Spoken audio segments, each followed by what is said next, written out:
Good evening, ladies and gentlemen. The Shiur is Leiluy Nishmat, Daniella, Shaina, Aleha HaShalom. Bas Yehoshua, Falik, Sheyichya, Nishmat should have an Aliyah. Ala Yidin Ayashia, Ala Kranka Arafia, Ala Gezinta Ayashia. All Jews should be blessed with health and simchas and nachas and many brachas. We're studying some insights into the commentary of Rashi. This week, I want to study with you together a Rashi that is in our parsha. It is the Rashi is in Perek Beis, Pasuk Yud Daled. If you have a Chumash in front of you, Parsha Shmois, which is this week's parsha, Perek Yud Daled, Perek Beis, chapter 2, verse 14. The story, very briefly, is that the Torah tells us about the birth of Moshe Rabbeinu. From here, throughout the rest of the entire Chumash, Moshe, the entire Torah will be almost completely about Moshe Rabbeinu. His name is mentioned in every parsha except one, which we'll get to later.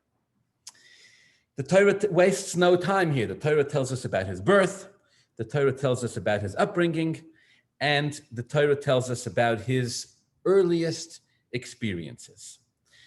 Most importantly, the Torah tells us about two things that happened to Moshe before he meets the woman who would become his wife by the well in Midian. It's important to note that by the time Moshe Rabbeinu gets married, he's a strapping, handsome young man of 80 years old. For the first 80 years of Moshe, approximately, for the first 80 years of Moshe's life, we know only two things that happened, both of which happened before he ran away from Egypt. He ran away from Egypt, according to the Midrash, approximately at the age of 20. So from 20 to 80, we know nothing of Moshe's life. Only two things that happened before he turned 20, around the age of 20, and then from the age of 80, how he gets married and his life moves on from there. The two things that the Torah tells us about, the two events that the Torah tells us about Moshe before he leaves Egypt is, number one, on the first day, he goes out and he sees an Egyptian striking a Jew. The Torah says very famously, he looks this way, he looks that way. He strikes the Egyptian dead and buries him in the sand. End of story. Perek Beis, Pasuk Yud Gimel, Vayetze Bayom Hasheni. And he goes out the following day, the day after his experience with the Egyptian. V'hinei shnei anoshim ivrim nitzim. And the next thing he sees, lo and behold, surprise, surprise, is two Jewish men who are fighting with each other. In fact, one is about to strike the other. Vayomer l'rosha. So Moshe says to the Jew who's about to strike his friend, the Torah refers to him as a Rosha, an evil man. Lama sakereyecha. Why do you strike your friend? Pasuk Yudalad, Vayomer, and the Jew who was about to strike his friend, who just got rebuked by Moshe Rabbeinu, who was 20 years old, says, quote, Mi samcha leish sar v'shoifet aleinu. Who died and made you king? No. Who appointed you to be a minister and a judge over us? Halahorgeni ata oimer. Are you threatening to kill me? Kasher haragto es hamitzri, as you killed the Egyptian. Now,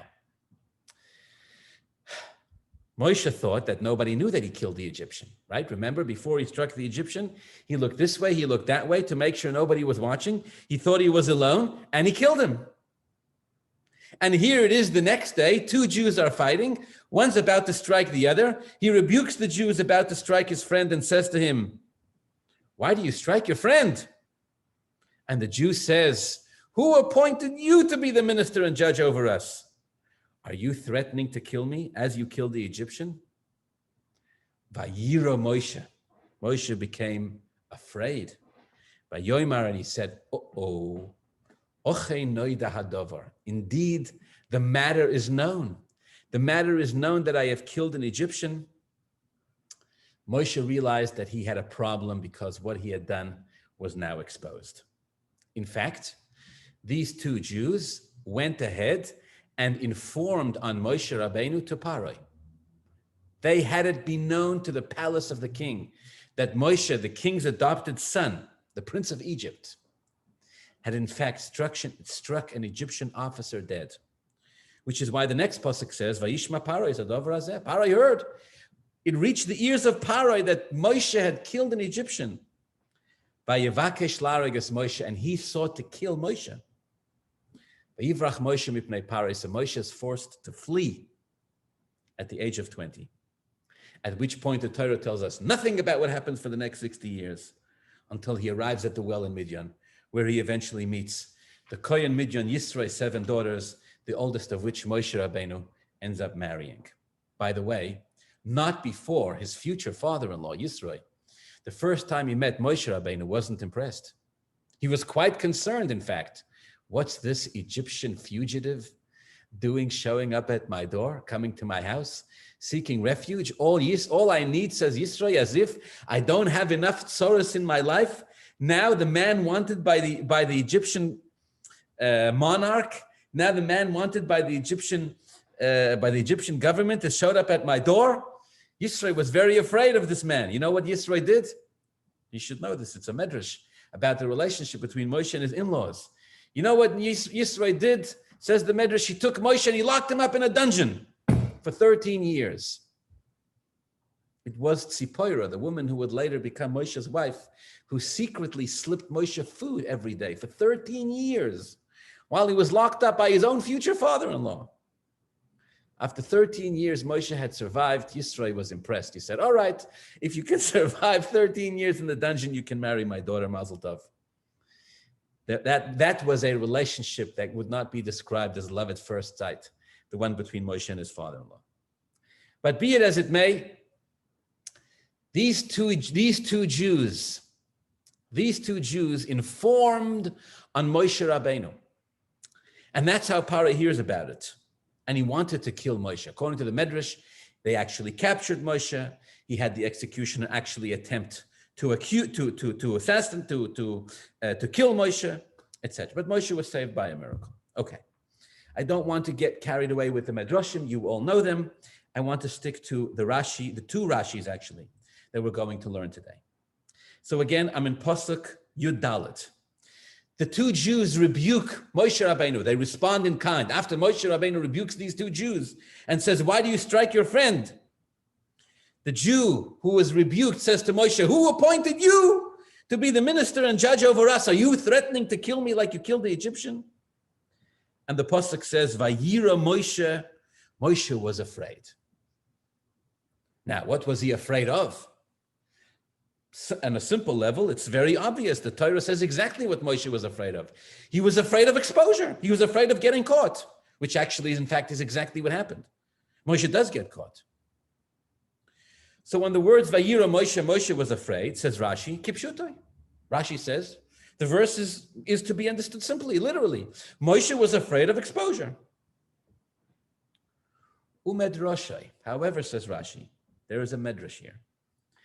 It wasn't his own skin that Moshe was afraid for.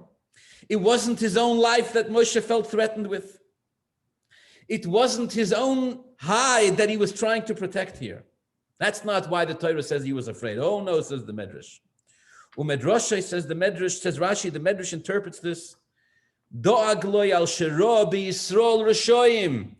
Moshe was afraid because he saw among the Jews evil people. Dalturin, informers. He already got the sense that these Jews were going to inform on him to Paroi.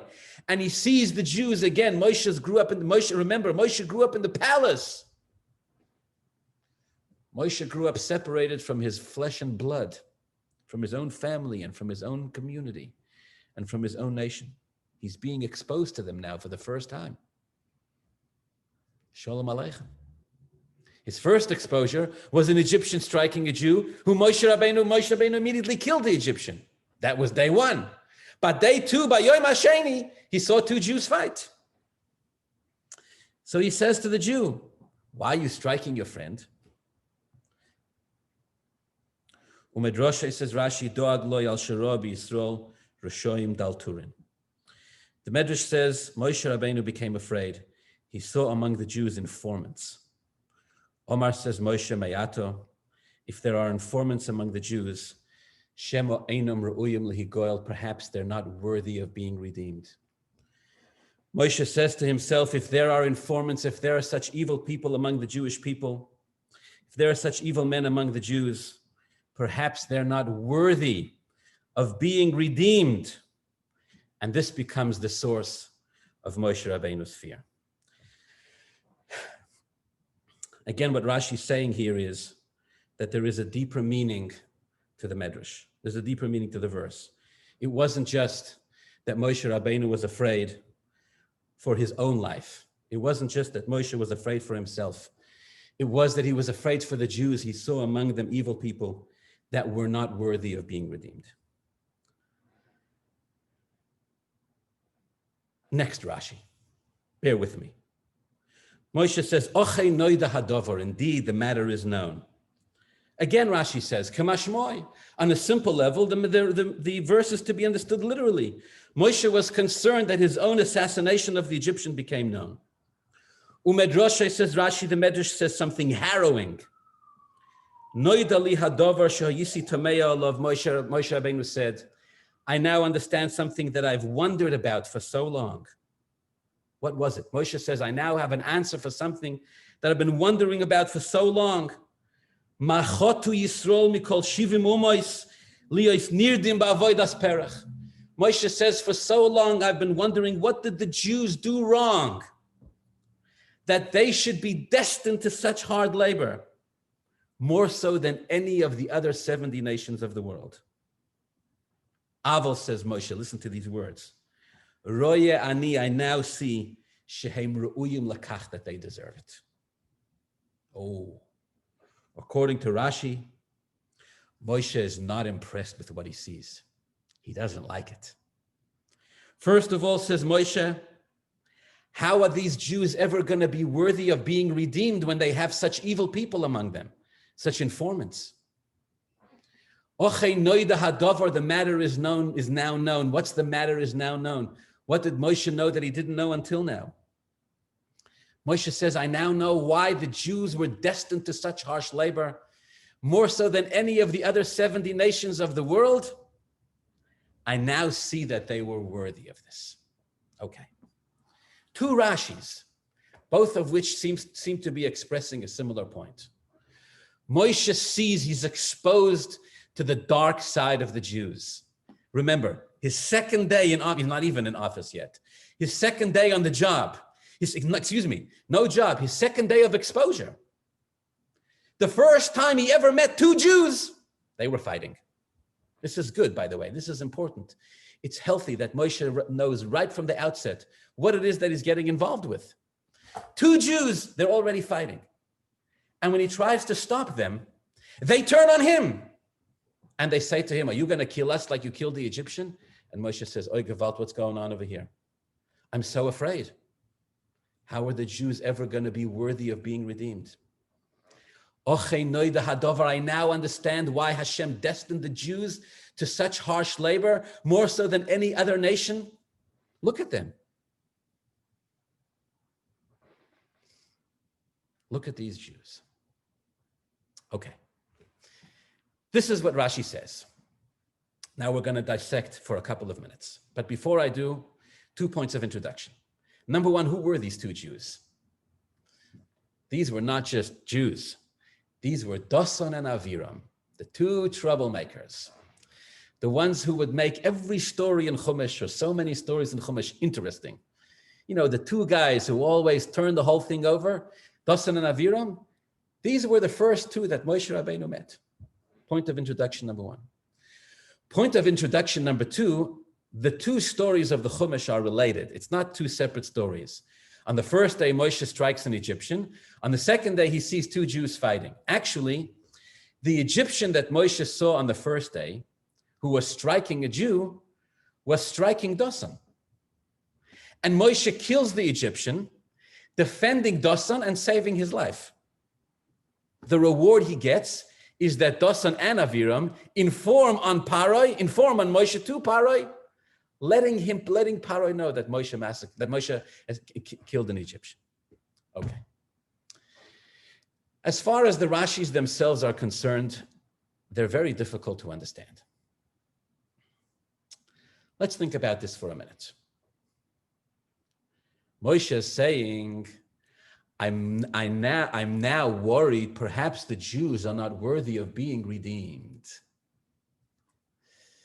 And Moshe is saying, I now understand why Hashem destined them to be subjugated and forced into harsh labor, more so than any of the other 70 nations. Really? Really? Because of this, the Jews are the worst nation of the world. Because of this, they deserve to be put into harsh labor, more so than any other nation, more so than any of the other 70 nations. This makes them worse than everybody. And because of this, Moshe worries whether the Jews are even worthy of being redeemed. Surely the Jews don't even need to be worthy of being redeemed. They should be redeemed because Hashem said that he would redeem them after 400 years of slavery, after 400 years of subjugation. They should be redeemed because Hashem told Avraham Avinu that your descendants will be strangers in a foreign land, and when the 400 years are up, they'll be released with great wealth. Moshe Rabbeinu's cause for fear seems unfounded. You see, Moshe Rabbeinu says perhaps the Jews aren't worthy of being redeemed. But here's the problem. The Jews don't need to be worthy of being redeemed. They're going to be redeemed because Hashem promised them. They should be redeemed by virtue of Hashem's promise that after 40 years, after 400 years, you'll be released.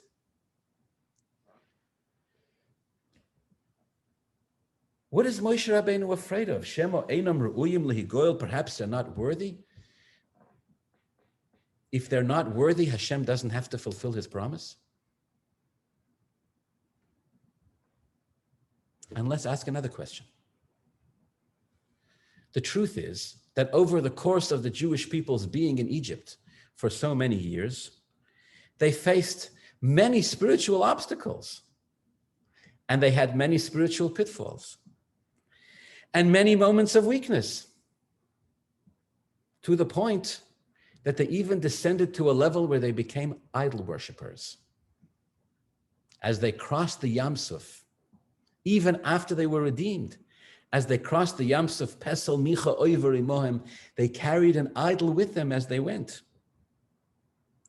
If we are going to find fault with the Jews, if we are going to look for some area in which they are spiritually wanting, if we are going to find something in which their spiritual quality is compromised, the worst thing you can say about the Jews is that they're fighting with each other, they're threatening Moshe Rabbeinu, or even that they're informing on Moshe Rabbeinu. Is that as bad as it gets? What about the fact that they were idol worshippers? Why didn't that bother Moshe Rabbeinu? That didn't make Moshe wonder whether they were worthy of being redeemed. That didn't make Moshe Rabbeinu say, now I understand why Hashem subjugated them. No.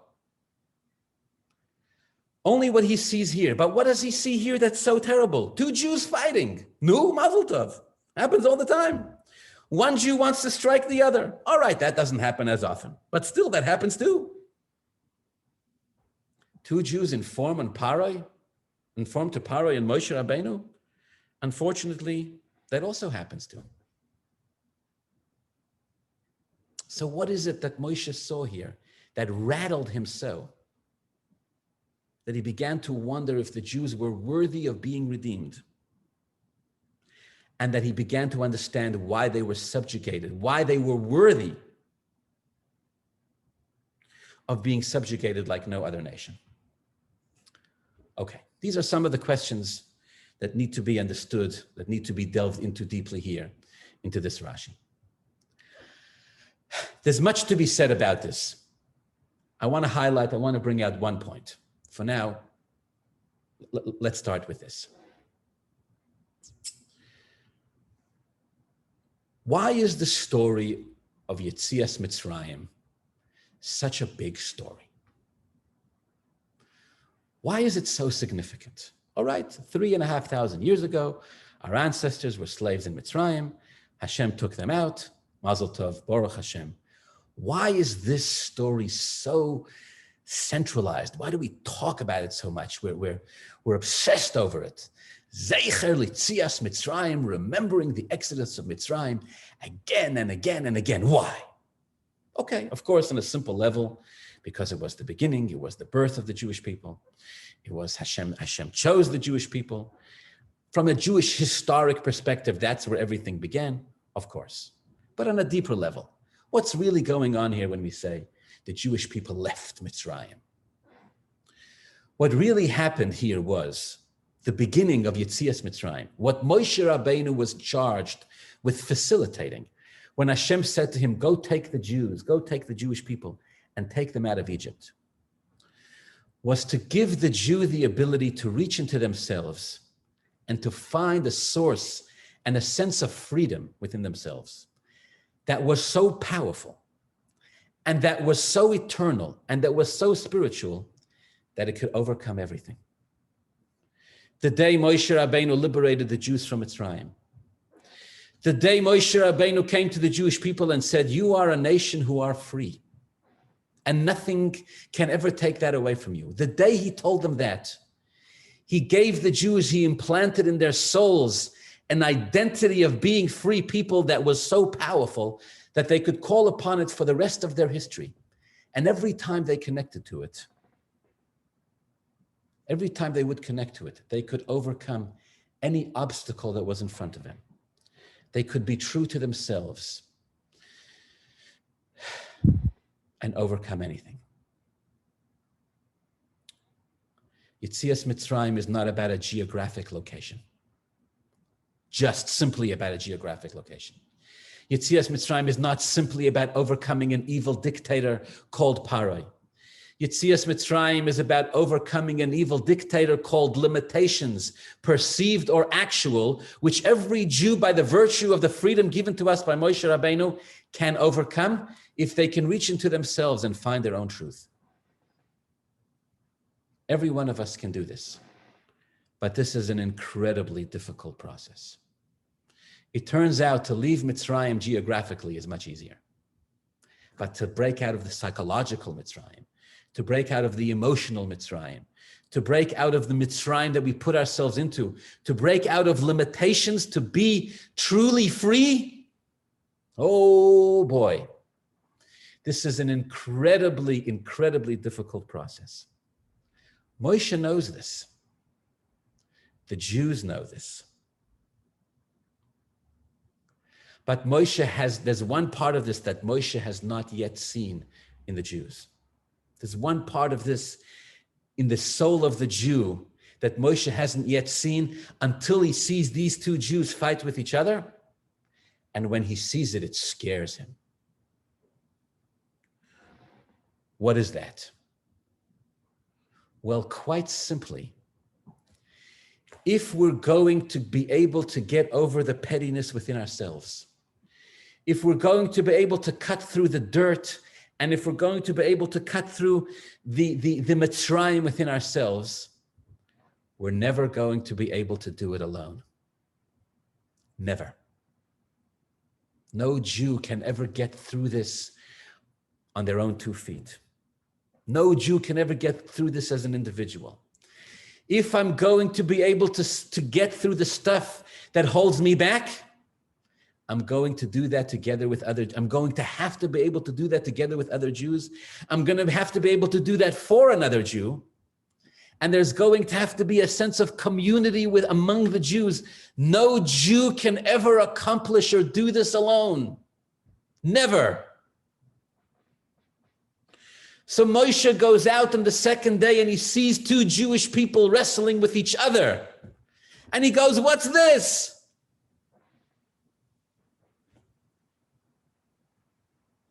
So he turns to one Jew and he says, what are you doing? Lama sakarayecho, why do you strike your friend? And then they turn on him. And they say, who asked you? You're threatening to kill me? Like you killed the Egyptian? And Moshe says, we got a problem. Moshe says, we got a problem. Because if one Jew cannot get past the pettiness and the differences that he has with another Jew, and if one Jew cannot get the ego out of the way and find a way to move past the differences with another Jew, if one Jew can't find a path to reconcile with another Jew, then he cannot do it with himself either. If he can't get past the other person's ego, he's not going to be able to get past his own ego. And if he can't get past the other person's pettiness, he's not going to be able to get past his own pettiness. And if he can't get past his own pettiness, he can't get out of Mitzrayim. Can we physically remove them from Egypt? Of course we can. Can we take the entire Egyptian army and drown it in the Sea of Reeds? Of course we can. But is that sufficient to take a Jew out of Egypt? No, it's not. Proof? Read the rest of Chumash Shmos. The whole Chumash talks about the same thing. No matter what happened, the Jews only want to go back to Mitzrayim. They don't like the food. Let's go back to Mitzrayim. There's no water to drink. Let's go back to Mitzrayim. They don't like Moshe Rabbeinu. Let's go back to Mitzrayim. They don't like the report they hear from the spies. Let's go back to Mitzrayim. All they say is, let's go back to Mitzrayim. And when Moshe Rabbeinu refuses, they say, let's appoint a different leader and he'll take us back to Mitzrayim. Why do they want to go back to Mitzrayim? Because they're still stuck in Mitzrayim. Can we blame them? Perhaps yes, perhaps not. Not the point. Either way, what Moshe Rabbeinu was saying was, I see two Jews who've gotten stuck in something and they can't get past it. I'm worried about them being worthy of being redeemed. Shema einam re'uyin lehigoel. What was Moshe saying? Hashem is not going to free them. What was Moshe saying? Hashem is not going to keep his word. What was Moshe saying? Hashem is not going to fulfill the promise he made to Avraham Avinu. No, that wasn't what Moshe was saying. What Moshe was saying was, what's it going to help? What's it going to help for Hashem to come and take the Jewish people out of Mitzrayim? What's it going to help for Hashem to fulfill his promise after 400 years, liberate the Jews? All the Jews are going to do is want to go back to Mitzrayim. Proof? Why was Moshe concerned about this? Because he saw two Jews fight with each other. Because he saw one Jew who wanted to strike another Jew. And when they were confronted by Moshe, they turned on him. And they said, who do you think you are?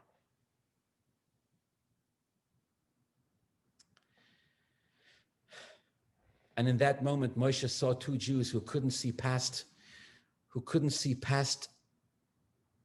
their own egos. They couldn't see past their own agendas. They couldn't find the goodness in each other and the goodness in themselves.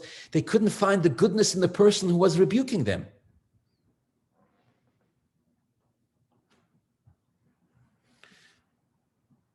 And Moshe said, these are not redeemable Jews. These are not redeemable Jews. What are we going to do with these people? Amazingly, it turns out Moshe was 100% right. In fact, as we'll learn later on, please God, in Parshas Bamidbar, this generation ends up dying in the desert. It's like the no matter how much you take the Jew out of Egypt, the Egypt was never taken out of the Jew. To the point, the Midrash says, even after the Egyptians were dead, at the Yam Suf, they were still worried that you were going to come out and chase them from somewhere else. They were stuck in Mitzrayim. In the end, amazingly, Moshe's fear is actualized. That's exactly what happened. The Jews are, in fact, not re'uyim lehigol, not worthy of being redeemed. They're not redeemable Jews. They've been stuck in Egypt for too long.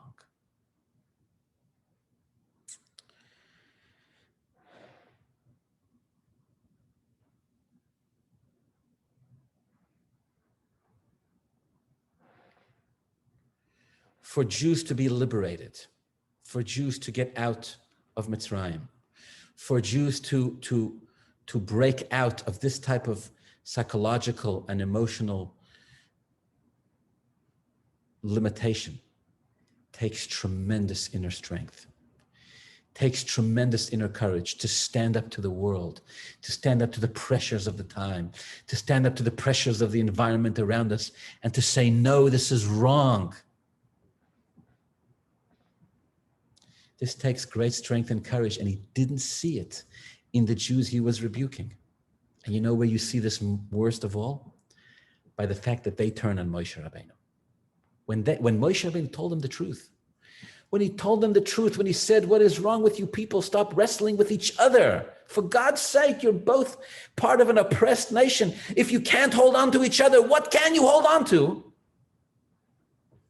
They turn on Moshe. They turn on Moshe. And they say, who do you think you are? You're going to rebuke me? Spoiled brat, grew up in the palace. Pah! Moshe said, really? You can't hear the truth when I'm telling it to you?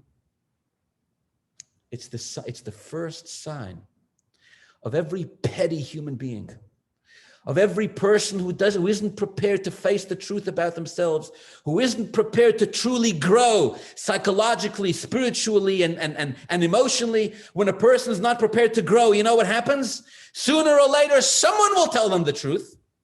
And they always react the same way. They go, you are telling me, chutzpah, you have no right. But the message is true, no matter who says it. Yes, it's true. Dosan and Aviram could have sat there and lambasted Moshe Rabbeinu from today till tomorrow. They could have said, you, Moshe, have no idea what we're going through. You grew up in the palace. You were born with a silver spoon in your mouth. They could have lined up from here till tomorrow a million reasons why Moshe was unqualified to express this opinion. But guess what? Moshe was right. And they were wrong. And they weren't prepared to accept it. They weren't prepared to look at themselves honestly, even but for a moment, and say, what are we doing? Fighting with each other. Two Jews. Nothing good can ever come from two Jews fighting with each other. Nothing good can ever come from two Jews fighting with each other. And it's the first thing. It's the first thing that Moshe Rabbeinu says in the Torah, the first word that the Torah records coming out of Moshe Rabbeinu's mouth is he turns to one Jew and he begs him and pleads with him from the bottom of his heart, stop fighting. If we're ever going to get out of this Egypt, if we're ever going to get out of this Golus, if we're ever going to break out of our spiritual, mental limitations and see ourselves as free people, we have to stop scratching at each other with petty nonsense. Otherwise, we'll never get out of here. What a message. Wow, what a message. They should have kissed Moshe's feet. No, they didn't kiss his feet. They accused him of speaking out of turn and informed on him to Pare to have him executed. And they almost succeeded. Shemo einam re'uyim lihigoel, says Moshe Rabbeinu. I'm very concerned. These are not redeemable Jews.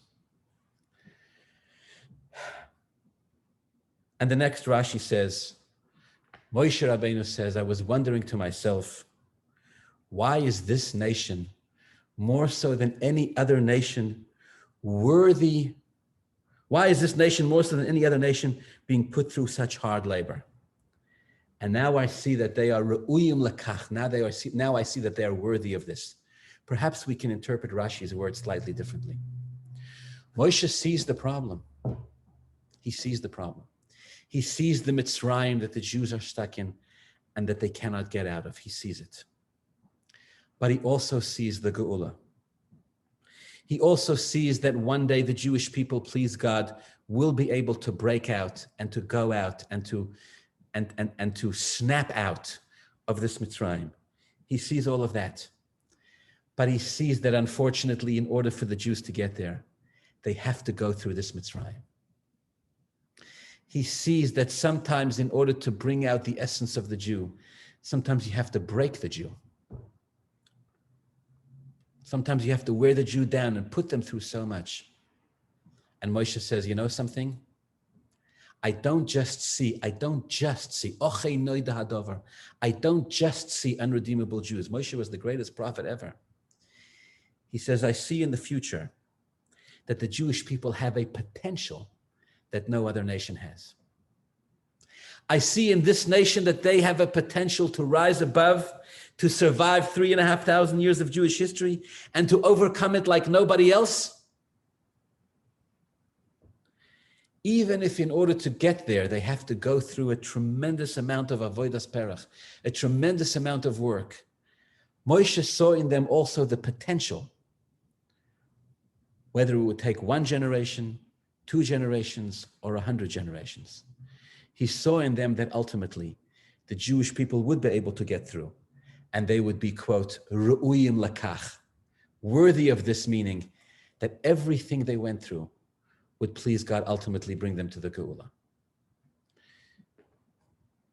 In the end, Moshe Rabbeinu saw 2 things.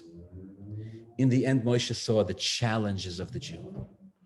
He saw how these 2 Jews, the Jewish people represented by Das and Aviram, after having been slaves for so long, were stuck. They were stuck in a Mitzrayim they couldn't break out of. He saw Jews in a sense that were unredeemable. But that's only one part that he saw. He also saw the part of the Jew that is redeemable. He also saw the part of the Jew that remains whole and that remains pure and that remains intact no matter what.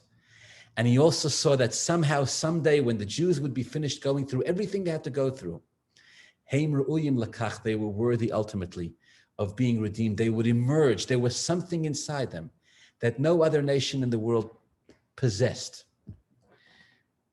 And that would make everything they went through along the way worthwhile for them experiencing. It's kind of like when you watch a person go through tremendous obstacles, when you watch a person go through tremendous setbacks and challenges. Rest assured that for every challenge that Hashem gives the Jew, Hashem gives the Jew the ability to overcome it. For every curveball that Hashem throws at us, Hashem gives us the tools and the skills and the strength to once again rise up and persevere and overcome. Moshe Rabbeinu said, I see what threatens the Jews. I see how their lack of harmony among them threatens them. And yet I see that above all, every other nation, no matter what they go through, they'll always be able to persevere. May take 1 generation, may take 2, may take 10 or 100. But ultimately, Heim Ru'uyim Lakach, they are worthy of this, meaning they're worthy of redemption, more so than any other nation in the world, more than all the other 7. And because of that, they have to go through a process that no other nation ever goes through. My teacher once told us, he said, people don't ask questions if they don't believe there are answers. Things that we don't believe we can answer, we don't even ask the question because we don't feel like the question doesn't even occur to us because we're not looking for an answer because we don't believe there is one. The Jewish people go through what they go through because there is within them an neshama, a quality that is redeemable no matter what. Within the neshama, there lies something that no matter what the Jewish people go through, they can always persevere, they can always rise above to. This also Moshe Rabbeinu sees. And for this reason, he says, Ochei noida hadavar, he says, now the matter is known to me. There's something here in the neshama of the Yid that's so deep and so powerful. It's worthwhile for them to go through all of this just in order to be able to uncover the neshama. In the end, the Torah is teaching us a couple of things. Number one, Torah is teaching us not to fight. In the end, the Torah is teaching us to accept the truth when it's told to us, even if it comes from somebody who we feel has no experience. Moshe Rabbeinu saw the challenges, he saw the Mitzrayim that the Jews were in. He saw the Mitzrayim that the Jews were in, that the Jews felt they could never get out of. And he saw that one day the Jews would get out of that Mitzrayim too. May Hashem help us that no matter what Mitzrayim we face in our lives, no matter what personal or global or communal or national Mitzrayim we go through, that we always remember as Jews to see past the small stuff, to see what this is really all about. To see what Moshe saw when he looked at those Jews, Dosan and Aviram, and he saw all of Jewish history being played out through them. To see to see the potential in the Jews, in ourselves and in each other, to see the redeemable qualities, and to see how no matter what a Jew goes through, a Jew can and will always emerge with the power of the neshama. From this, we have to learn that in order to be able to see past it in ourselves, we have to be able to see past it in each other. And we also have to remember that after every Mitzrayim, there's a Yetzias Mitzrayim. After every limitation, there is a redemption. And in every time there is Mitzrayim, there's always a Moshe Rabbeinu.